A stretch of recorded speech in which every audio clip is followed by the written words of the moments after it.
My name is Dan Schnur, and I'm running for Secretary of State of California as the independent, nonpartisan, no-party preference candidate.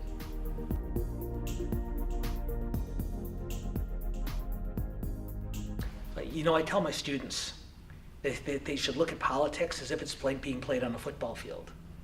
The Democrats set up in one end zone under one set of goalposts, and the Republicans 100 yards away, I guess 120 yards away, under the other goalposts.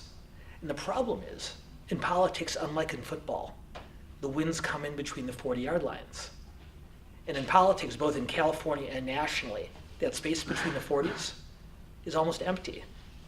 And an independent, nonpartisan candidate for an office that ought to be nonpartisan to begin with can begin the process of repopulating that middle ground, not just for moderates, of course, but so principled liberals and principled conservatives have a common ground on which they can work together.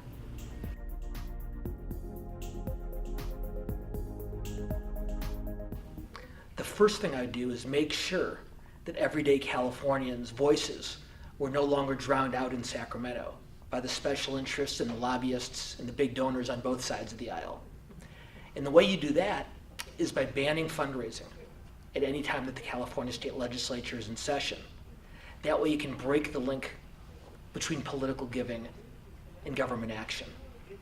I think as an independent, nonpartisan candidate, I think I can help begin the process of recreating the political center in California, a place where principled conservatives and principled liberals can come together to take on the state's problems.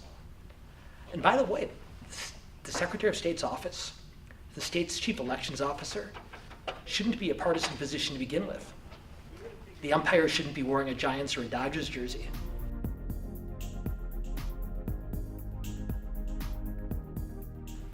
I think the best way to bring California politics back together is for California voters to show them how.